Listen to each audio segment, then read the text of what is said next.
오늘의 주제입니다. 거시경제 변화로 파악하는 공황 프로세스 역진행 흐름입니다. 자, 그러면 오늘 C2연구소 이야기꾼 대표 모시고 이야기를 들어보도록 하죠. 네, 대표님 안녕하십니까? 고맙습니다. 네. 자, 일단 앞서 좀 오프닝에서도 운을 좀 뗐습니다만 기업 실적 우려, 경기 침체 우려감이죠. 거기에 또 여기에 연준의 긴축이 더 오래 갈 수도 있다는 우려감. 2월 들어서는 사실 좀 부정적인 안 좋은 얘기가 자꾸 좀 나오고 있습니다. 실제 월가 전문가들 사이에서도 추가적인 주가 하락에 좀 주의해야 한다. 이런 주장들이 나오고 있는데 현재 장세 전망 좀 어떻게 하시는지부터 들어볼까요? 월가는 작년 12월부터 지금 경기 침체와 폭락론을 지금 고수를 하고 있죠. 맞습니다. 모건 스탠리의 마이클 윌슨은 3,000까지 S&P 500이 3,000까지 떨어질 것이다. JP 모건은 최소 3,600까지는 떨어질 것이다. 이러고 있는데 지금 다 4,000선 위에 있어요. 네. 근데 제가 볼 때는 월가가 이미 공매도 포지션을 취해놓고 경기 침체론과 폭락론을 폈다고 판단을 하고 있습니다. 왜냐하면 실제로 지금 1월에 공매도 손실이 100조 원이 넘기 때문에 이미 지금 월가는 틀렸어요. 네. 틀린 상태고 상승 추세로 저는 사실상 지금 전환이 됐다라고 판단을 하고 있습니다. 예. 먼저 그게 이제 상승 추세가 여기서 전환이 된다는 얘기는 이번 공황이 중공황이 아니고 소공황이라는 저의 기본적인 입장이 이제 적중을 했다는 거고요. 앞서 저희 출연하셨을 때에도 그 이야기를 해주신 바가 있죠. 다시 한번 복기를 해보면 중공황의 특징들이 있는데 이번 공황은 그런 특징들이 없다고 말씀을 드렸어요. 예를 들어 순환주기 측면에서 본다든지 여러 가지 안 좋은 그 금융 생태계가 중첩이 된다든지 이런 일이 나타나야 돼요. 예를 들어 신용 경세 굉장히 나빠져서 그 연준이 기준금리를 급하게 내린다든가 달러 강세도 마찬가지. 달러 강세는 이제 해외 유동성의 문제고 그다음에 기업 실적이 아주 많이 훼손이 돼야 되거든요. 아주 크게. 근데 지금 그렇지가 않아요. 신용 경색은 하나도 없어요, 지금. 그다음에 달러 강세도 약세로 바뀌었어요.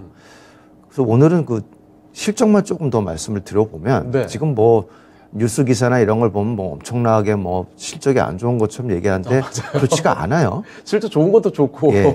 지금 실적을 크게 보면 미국 EPS와 매출로 볼 수가 있어요. 보통 그 중공황이 되면 기업 실적이 공황이 시작되기 전부터 나타나는 거예요. 지금 근데 이번 소공황은 공황이 거의 다 끝나가는 3분기부터 지금 안 좋아지기 시작하는 거거든요. 이게 첫 번째 차이점이고 두 번째 중공황에서는 EPS가 통상 반토막 이상 납니다. 그러니까 가까운 중공황급이었던 플래시 크래시 2020년 그때 마이너스 66%까지 떨어진 적이 있어요. 근데 소공황 그렇게 안 떨어져요. 소공황은 2011년 소공황 때는 한 7%? 6%? 요거밖에 안 떨어졌어요. 차이가 꽤 크군요.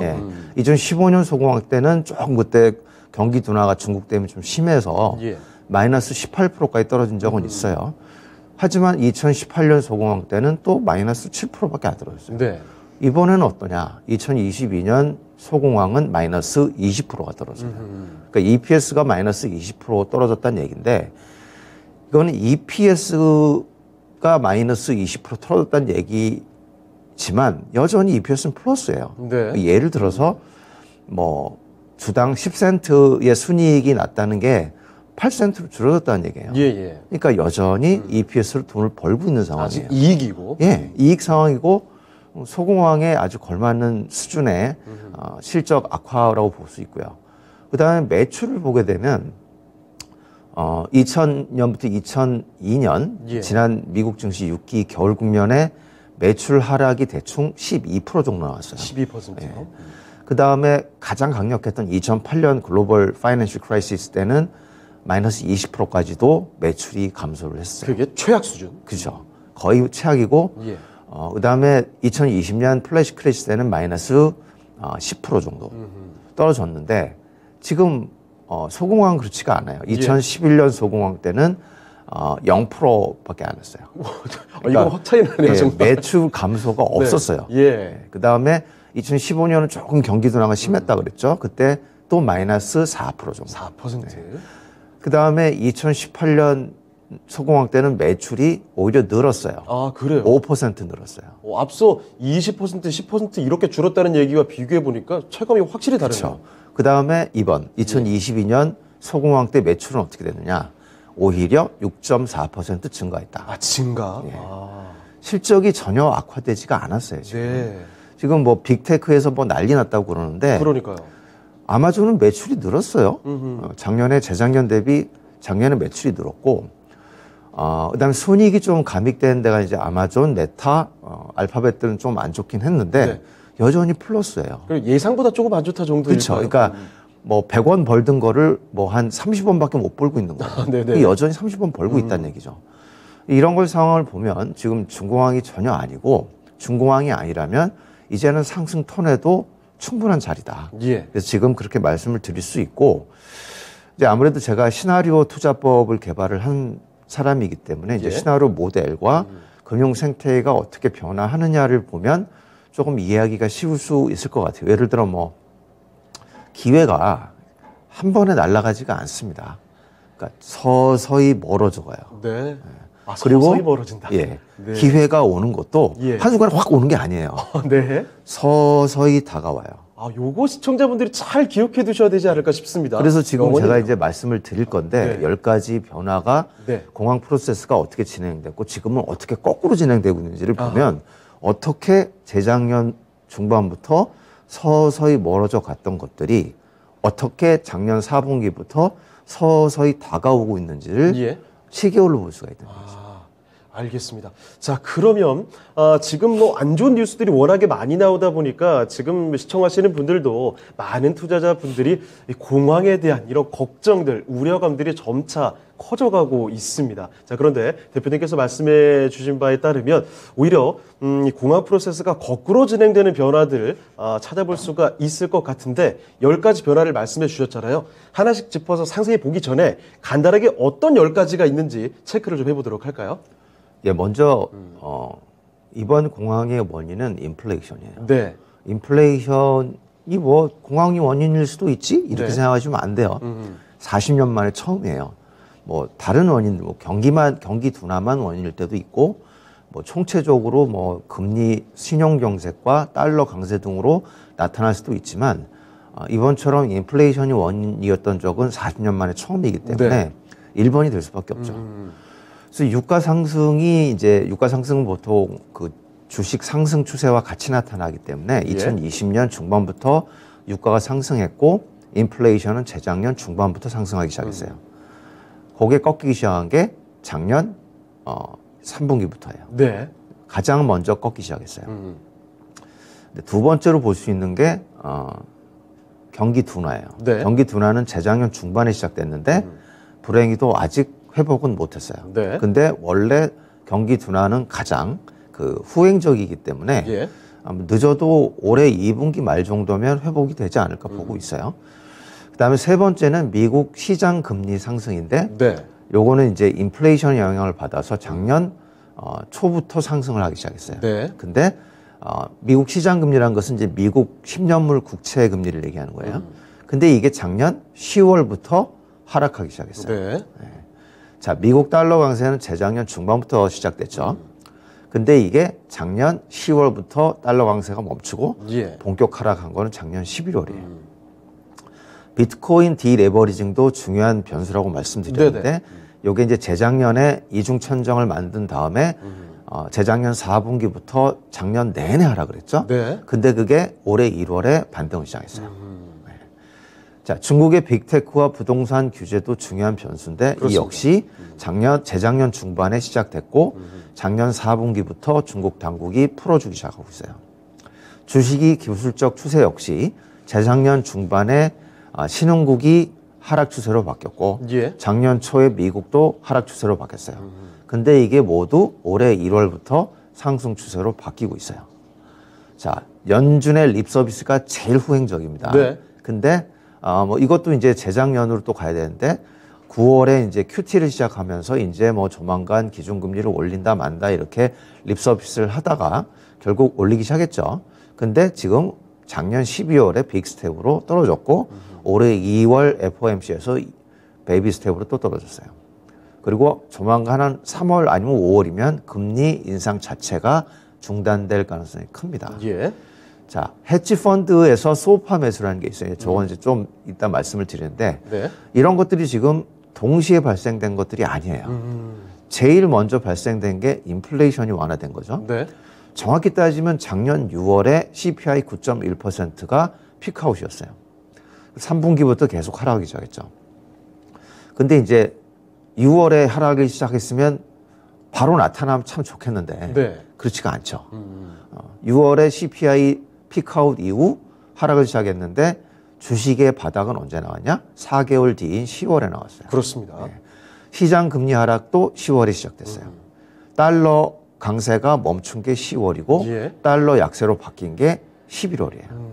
연준은 제일 늦게 네. 빅스텝으로 완화한 게 12월이었어요. 그리고 비트코인 상승이 올해 1월에 나타나고 주식 상승도 올해 1월부터 사실상 상승 추세로 전환되고 있어요. 예. 그럼 원래 뭐죠? 그 타노스가 이렇게 딱 버튼을 한 게 작년 6월에 시작됐다는 얘기예요. 네네. 차근차근히 다가오고 있었던 거고 지금도 마찬가지로 계속 다가오고 있어요. 네. 근데 이제 여전히 월가는 경기 침체 얘기하고 있죠. 폭락론 얘기하고 있죠. 네. 이게 얼마나 허구적인 얘기인지는 하나씩 말씀을 드리겠습니다. 알겠습니다. 자, 10가지를 무려 말씀을 해 주셨습니다. 자, 그런데 이 변화들, 추세가 이제 바뀌어가고 있다라는 점을 말씀해 주셨는데, 대부분이 숫자로 확인이 되는 거기 때문에 뭐 명확합니다.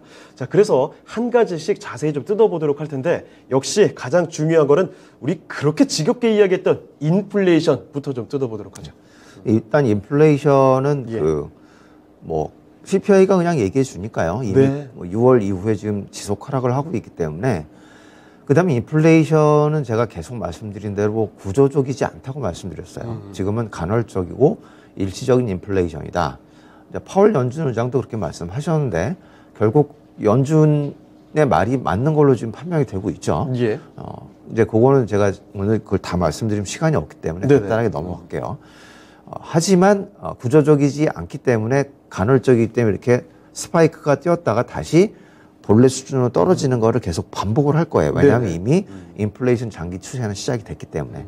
근데 이번에는 이제 공급 원인 인플레이션이고 간헐적이고 일시적이기 때문에 원인이 공급이에요. 네. 그리고 재작년에 출발될 때도 공급망 병목 현상에 의해서 출발이 된 겁니다. 그렇죠. 공급망 얘기 얼마나 많이 했습니까, 우리가? 왜냐면 발틱 지수나 뭐 상하이 컨테이너 운임 지수나 뭐 이런 거 보면 2020년 코로나 팬데믹이 시작되기 전까지 떨어져 있어요. 예. 완전히 폭락을 한 상태이기 때문에 앞으로 그냥 계속 주구장창 인플레이션은 떨어지게 돼 있습니다. 아마 올해 말이면 3%대까지 볼 수도 있을 가능성이 커요. 네.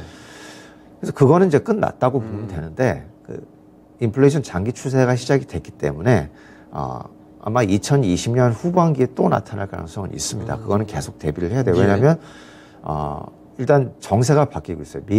중국의 도시화가 둔화되고 있다는 점. 네. 그러니까 전 세계 디플레이션을 수출하던 중국의 인구가 감소하면서 맞아요. 도시화가 둔화되고 있다는 점이 굉장히 크고 두 번째는 이제 뭐 다각화된 신냉전 구조로 바뀌고 있죠. 예. 그러다 보니까 탈세계와 보호무역주의가 나오게 돼요. 그러면 이게 러시아에서는 공급이 많은데 미국에서는 공급이 딸리는 이상한 수급 왜곡 현상이 간헐적으로 또 생기게 됩니다. 예. 그래서 어느 순간 또 이런 게 생기는 거고요. 또 마지막으로 글로벌 고령화도 영향을 미쳐요. 왜냐하면 특히 우리나라는 더 많이 체감이 될 것 같습니다. 그렇죠. 왜냐하면 특히 미국 고령층들은 돈이 많습니다. 예. 왜냐면 워런 버핏도 지금 고령자죠. 아주 네. 연세 좀 있으시죠? 그분들은 나이가 많으셔도 돈이 많으시기 때문에 수요가 안 줄어요. 수요는 안 줄는데 네. 뭐가 줄죠? 공급이 줄죠. 왜냐하면 생산 가능 인구가 줄기 때문에. 그렇죠. 수요는 그대로 있는데 공급이 줄기 때문에 인플레이션 영향을 받는 겁니다. 그래서 기본적으로 인플레이션 장기 추세는 시작됐고 한 몇 년 후에 또 나타날 수는 있지만 일단 향후 한 2, 3년 정도 인플레이션 끝났다라고 보시면 돼요. 예. 자, 두 번째 요인은 이제 경기 둔화라고 말씀을 드렸죠. 뭐 올해 들어서 경기 침체 이 우려감 얘기를 정말 거의 매일 하고 있거든요. 네. 자, 실업률 3.4%에서 경기 침체가 나올 수 있습니까? 지금 뭐 눈 가리고 아웅하는 거예요. 지금 네. 1월 고용 보고서는 서프라이즈의 지금 연속인데 뭐 예상치를 훨씬 뛰어넘었죠. 예, 뭐 월간 본인들이 일단 말을 뱉어놨기 때문에 네. 주워 담을 수가 없는 겁니다. 지금 인플레이션 때문에 뭐 이렇게 된 건 하지만 실업률이 지금 1월 고용 보고서를 보면 뭐 3.4%, 그다음 뭐 비농업 그 신규 고용자 수 50만, 이건 뭐 경기 침체가 나올래야 나올 수가 없어요. 고용사고 너무 좋잖아요. 예. 지금 뭐 경기 침체가 조금 우려되는 거를 굳이 따져보자면, 굳이 따지면, 예, 뭐 부동산 경기 침체가 조금 위험하긴 해요. 그 다음에 M2 유동성이 좀 감소한다는 게 위험한데, M2 유동성은 제가 좀 이따 말씀을 드릴 거고, 예. 부동산도 지금 1월부터 반등하기 시작했어요. 네. 그래서 부동산, 이제 사실 미국 부동산은 하락 추세로 접어든 건 맞습니다. 근데 향후 1, 2년 정도는 최소한 반등이 조금 나올 거예요. 예. 그래서 하락 추세가 지연될 건데, 그동안은 최소한 경기 침체에 영향을 주지 못할 거라는 거죠. 지금 뭐 미국의 그 국민들의 부채 수준이 역대 최저예요. 예. 그 다음에 작년 1, 2분기에 마이너스 GDP 성장률이 나오긴 했지만 4분기 GDP 성장률이 무려 2.9%가 나왔어요. 경기 침체랑 전혀 상관이 없는 분위기로 지금 가고 있는 겁니다. 예. 그래서 이제 이렇게 굉장히 좋은 상황인데 미국이 제일 안 좋은 거예요, 지금. 이렇게 미국도 괜찮은데. 네. 미국 실적도 지금 나쁘지 않다고 말씀드렸죠. 기업 실적도. 예. 근데 미국이 괜찮은데 미국보다 유럽이 더 좋아요. 유럽은 지금 그 작년 연간 GDP 성장률이 3.5% 나왔어요. 네. 예. 미국은 2.1%로 추정이 되고 중국은 3%로 추정이 돼요. 그러면 유럽이 미국과 중국보다 연간 GDP 성장률이 더 높다는 얘기인데, 중국보다 높다는 거 굉장히 의미 있는 거 아니에요? 유럽 연합이 창설 이래 처음이에요. 예. 예. 그러니까 미국보다 더 좋아요, 유럽은. 지금 영국의 증시는 역사적 신고가를 기록했어요. 네네. 예. 독일 닥스 증시는 임박해 있어요. 거의 다음 주나 다다음 주면 역시 독일 증시도 역사적 신고가를 내게 돼 있어요. 미국보다 유럽이 더 좋아요. 네. 근데 유럽보다 중국이 더 좋아요. 네. 네. 중국이 지금 굉장히 글로벌 그 경제 성장의 마중물이 될 거라는 얘기는 1월 초 다보스 포럼에서 처음 나왔어요. 예. 그때 이후에 나와 있는데 지금 물론 좀 무식하게 방역을 하긴 했지만 네. 지금 집단 면역이 급속도로 진행이 돼서 거의 지금 끝났다고 볼 수 있기 때문에 리오프닝이 이제 본격적으로 될 겁니다. 그렇죠. 뭐 충절에 대해 그때 우려감도 생각보다 그리 강하지 않았던 것 같아요. 지금 그 중국 인민들이 가지고 있는 저축이 얼마나 많냐면 중국 GDP의 2배예요. GDP 2배 수준이요. 예. 이거는 코로나 팬데믹 이전 수준보다 15%가 많아요. 아, 그래요? 네. 지금 쓸 수가 없으니까. 그렇죠. 계속 쌓여두고만 한 거예요. 지금 1년 반 동안. 예. 그러다 보니까 그렇게 쌓였는데 이게 이제 시장에 풀리면 어떻게 될 것이냐. 어마어마한 수요를 만들어낼 수 있을 것이다. 뭐 정확한 건 이제 봐야 알겠지만 예. 경제연구소 같은 데서 이제 연구원가에 의하면 한 체 글로벌 GDP 성장률의 0.5%에서 1% 정도 기여할 수도 있다. 예. 이렇게 얘기를 하고 있고 중국의 올해 그 GDP 성장률이 지금 5.2%까지 보고 있어요. 전혀 지금 나올 수가 없는 상황이죠. 경기 침체가. 예. 그 다음에 이제 세 번째가 시장금리인데, 예. 시장금리는 아무래도 인플레이션 영향을 받아서 상승을 한 거예요. 네. 그래서 작년 초부터 상승하던 게 지금 10월부터 하락으로 바뀌었다고 말씀드렸죠. 그 다음에 지금 코어 PCE가 4.4%, 미국 연준 기준금리가 4.75%. 예. 연준 기준금리가 더 높아요. 네. 맞습니다. 말이 안 되는 거예요, 일단 여기서부터. 그 다음에 또 저번에도 말씀드린 대로 이제 그 인플레이션이 막 시작할 때는 그러니까 헤드라인 그 CPI가 코 CPI를 그 상향 돌파한다고 말씀드렸죠. 예. 그 다음에 인플레이션이 완화되기 시작하면 거꾸로가 생긴다고 반대로. 그랬죠. 그래서 이제 조만간 코 CPI는 완만하게 하락하지만 헤드라인 CPI는 뚫고 내려갈 거라고 네. 말씀드렸어요. 이미 지금 그 CPI가 6.5%이기 때문에 조만간 이것도 4%로 떨어질 거예요. 그러면 그 시장 금리도 이제 인플레이션 완화되는 거에 반영이 돼서 네. 계속 그 방향으로 갈 거라고 말씀을 드릴 수 있고요. 그다음에 가장 중요한 게 이제 네 번째 달러 약세로 바뀐 거예요. 네. 이게 이제 작년에 제가 가장 전망을 잘했다고 말씀을 드린 거죠. 그건 이제 6월에 그 그러니까 6월에 CPI 9.1%로 피크치고 이제 3분기부터 하락하는 걸 보고 말씀을 드린 거예요. 네. 그래서 작년에 이제 하반기 어딘가 달러 약세가 나타날 수 있다라고 말씀을 드렸는데 10월부터 나타나기 시작한 거죠. 근데 이제 재작년 중반에 달러 강세가 왜 시작됐느냐를 좀 볼 필요는 있어요. 네. 왜냐하면 그때는 이제 역시 또 원인이 인플레이션이에요. 인플레이션이 시작되다 보니까 연준이 유동성을 회수할 수밖에 없었어요. 이제 거기에 들어간 복합적인 이벤트가 이제 연준, 미 재무부의 그 연방 부채 문제 네. 이런 것들이 이제 복합되어 있는데 원래 이제 그 재작년 3분기 정도에 이제 미국 재무부의 그 미국 연방 부채 한도에 다다르거든요. 그러면 네. 일반적으로 6개월에서 9개월 전부터 미국 재무부는 대비를 해요. 그러면서 비상사채를 선포하고 그렇죠. 지출을 줄인다든가 요거 디폴트되면 어떡하냐. 예, 국채 발행한 거 도로 회수하면서 부채 상환하고 이런 과정에서 유동성 시장에 나가버려요. 그러면 오히려 달러 약세를 유발하는 경향이 있어요. 예. 그러니까 부채 한도 그 이벤트 2를 기점으로 그전에는 미국 재무부가 준비를 하면서 유동성이 시장에 퍼져나가면서 예. 달러 약세로 됐다가 많아지니까. 요 기점이 지나면 달러 강세 영향을 끼치는 경향이 있어요. 예. 그래서 그렇게 했는데 인플레이션이 있었잖아요. 네네. 그러면 지금 미국 연준은 재무부는 연방 부채 때 대비를 해야 되기 때문에 난 모르겠고 일단 나는 대비를 해야 돼. 그래서 유동성이 계속 나가고 있었단 말이에요. 각자의 사정이 다르니까요. 네. 근데 인플레이션은 심해져요. 네. 연준이 가만 보고 있다고 내비두면 안 될 것 같아. 이거 어떻게 생각한 된 거야? 거죠. 잡아야 되겠다. 네. 그래서 쓴 도구가 바로 스탠딩 레포 포시빌리티예요. 그러니까 레포 기구를 활용을 해서 예. 영레포 금리를 올려서 영레포 자금을 예치를 한 거예요. 그러면 시중 유동성을 빨아들였다는 그렇죠. 거죠. 그게 재작년 2분기부터 영레포 금리를 통해서 유동성을 빨아들인 건데 이게 미국 재무부가 시장의 유동성을 퍼뜨린 것보다 더 많이 네. 흡수를 해버렸어요. 그러다 보니까 본격적으로 한 게 재작년 2분기부터 연준이 영레포로 유동성을 흡수했는데 달러 강세가 시작된 거는 3분기부터예요. 네. 그러니까 굉장히 빨리 효과가 난 거죠.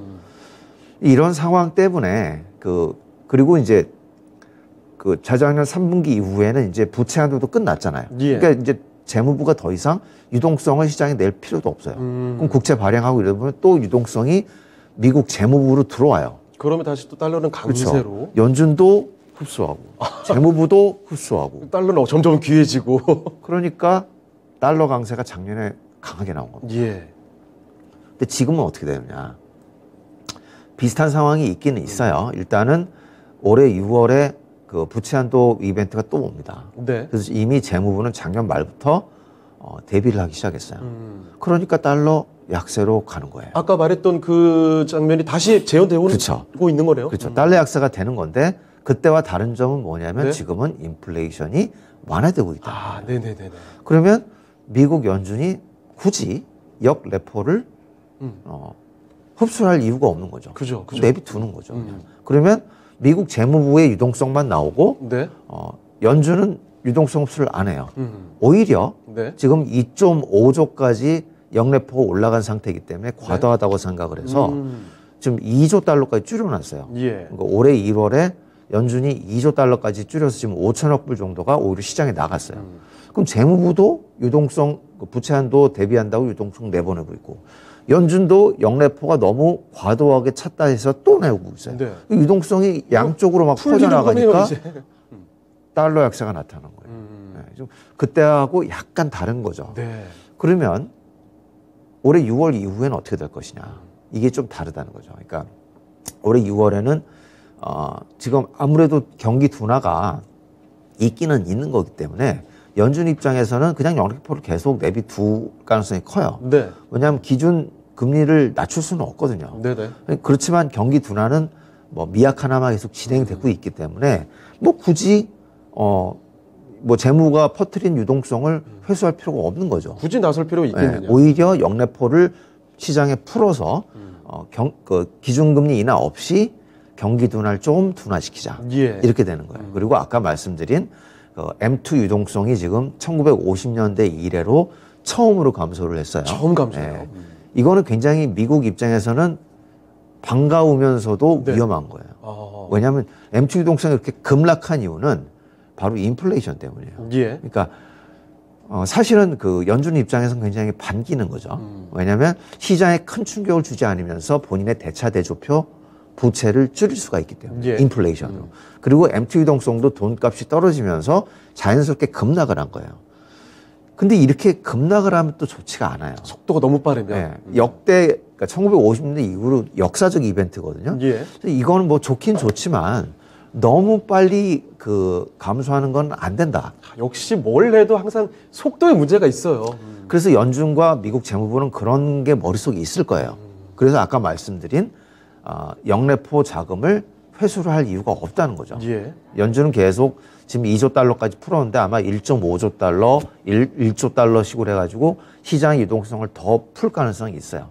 재무부도 지금 계속 푸는 거 그냥 하는 거죠. 예. 6월부터는 이제 풀리지 않겠지만 그래서 오히려 유동성이 더 늘어날 가능성이 있고 요거 입장에서는 이제 연준이나 재무부 입장에서는 인플레이션 위험이 없기 때문에 경기 둔화도 좀 둔화시키고 MT 유동성 감소도 조금 그 약화시키면서 좀 마드리트하게 가는 스탠스를 취할 가능성이 커요. 네.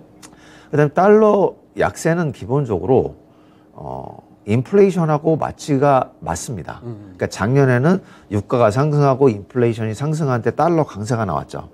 굉장히 괴이한 조합이라고 말씀을 드렸어요. 인플레이션이 나면 원래 달러 약세가 나오는 게 정상이에요. 네. 근데 지금 이제 그 초단기적으로는 이제 인플레이션이 끝나가지만 또 나타날 거기 때문에 장기 추세로는 인플레이션 시작됐다고 말씀드렸죠. 그래서 장기 추세도 달러 약세가 어울리는 시대다라고 네. 말씀을 드릴 수 있어요. 그 다음에 미국 입장에서도 작년에는 이제 인플레이션이 워낙 강했기 때문에 수입 물가가 달러 강세가 되면 수입 물가가 떨어지거든요. 예. 그러니까 인플레이션 완화에 도움이 됐는데 이제는 달러 강세가 필요가 없어요. 왜냐하면 인플레이션이 완화되고 있기 때문에. 예. 대신 지금 무역 수지가 역대급으로 벌어져 있기 때문에 달러 약세를 만들어서 그거를 좀 보존할 필요가 있어서 오히려 네. 그 미국 연준은 약간의 달러 약세가 재무부는 약간의 달러 약세가 필요한 상황이죠. 그 다음에 지금 소공황이 끝나가고 있다고 그랬죠. 네. 소공황이 끝나가면 위험 자산으로 가는 거고 그렇죠. 이건 달러 약세를 부추기는 결과를 냅니다. 그 다음에 마지막으로 지금 아까 그 장기 추세로 간 게 다각적 신냉전 구조라고 네네. 말씀을 드렸죠. 그러니까 뭐 미중 패권 전쟁이라든지 우크라이나 전쟁이라든지 네. 이렇게 되면 이제 미국 국채를 계속 매도하기 때문에 역기 중기적으로 달러 약세 압력을 계속 받을 수밖에 없는 상황이다. 이렇게 말씀을 드릴 수 있을 것 같습니다. 근데 한 예. 가지 요즘 최근에 그 일본 은행 총재 때문에 약간 지금 달러 강세가 나오고 있어요. 그 아마미야라는 분이 지금 부총재인데 지금 뭐 다음 총재로 낙점이 됐죠. 근데 그분이 사실은 하루이코 총리 총재와 10년 넘게 지금 같이 일을 한 사람이에요. 그 2016년 YCC도 이 아마미야 이분의 작품이거든요. 예. 이분이 다시 5월부터 일본은행 총재로 들어오면 긴축을 안 한다는 얘기예요. 네. 그런 차원에서 좀 약간 달러 강세로 나오고 있는데 뭐 일시적이라고 봅니다. 왜냐하면 달러 약세가 너무 심하게 가파르게 내려왔기 때문에 약간의 그 되돌림이 나올 때는 됐어요. 그래서 그런 차원에서 달러 강세는 이제 달러 약세로 바뀌었다라고 지금 볼 수가 있습니다. 시간이 별로 없어서 빨리 진행을 할게요.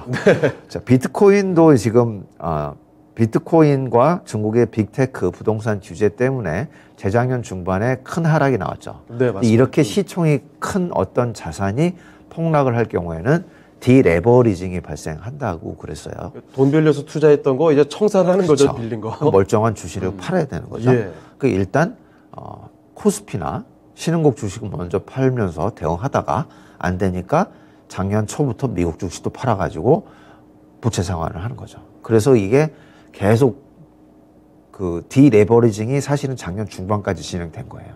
그래서 루나 터지고 FTX 터질 때까지 간 건데 그렇죠. 지금 올해 1월에 저 차트에서 보시다시피 네. 비트코인이 반등을 했다는 얘기는 고개를 들고 있습니다.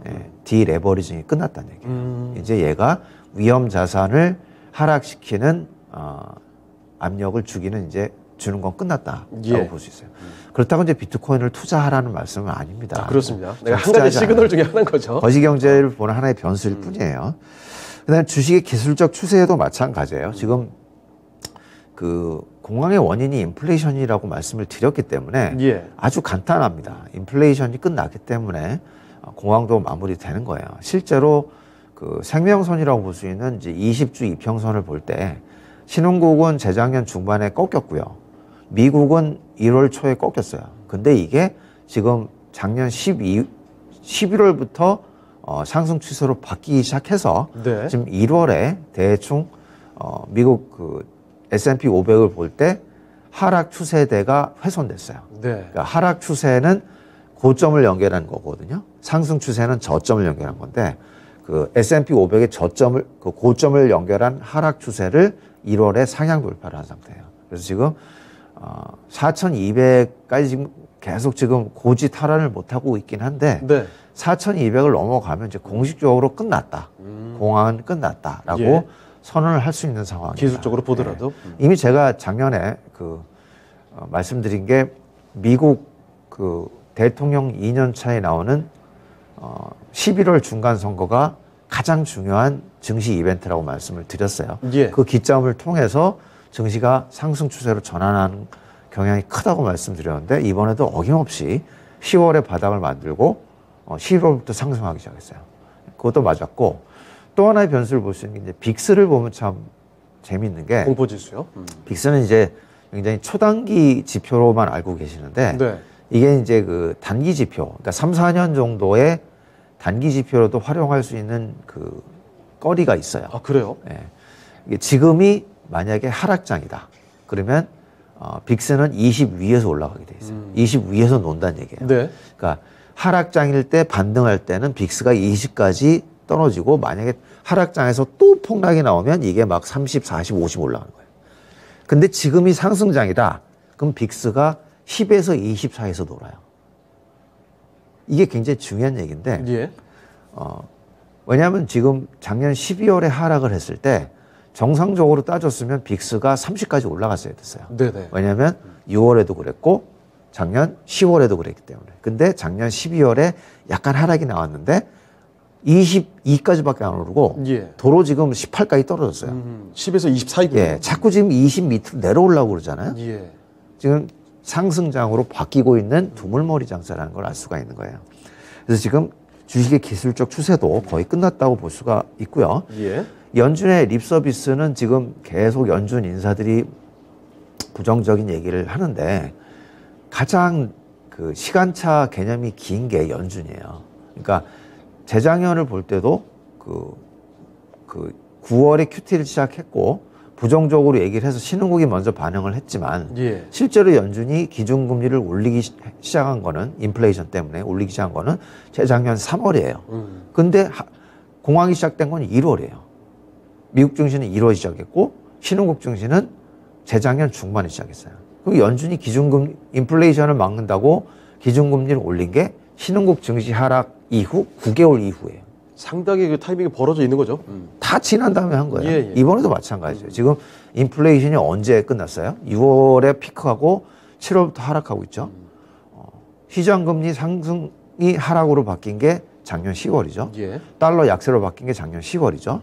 근데 연준은 12월에나 빅스텝으로 완화했고 지금 2월에 와서 베이비 스텝을 하고 있고 모든 지표가 다가오고 있는데 연준은 여전히 부정적인 얘기를 하고 있어요. 근데 연준도 사실 어쩔 수가 없어요.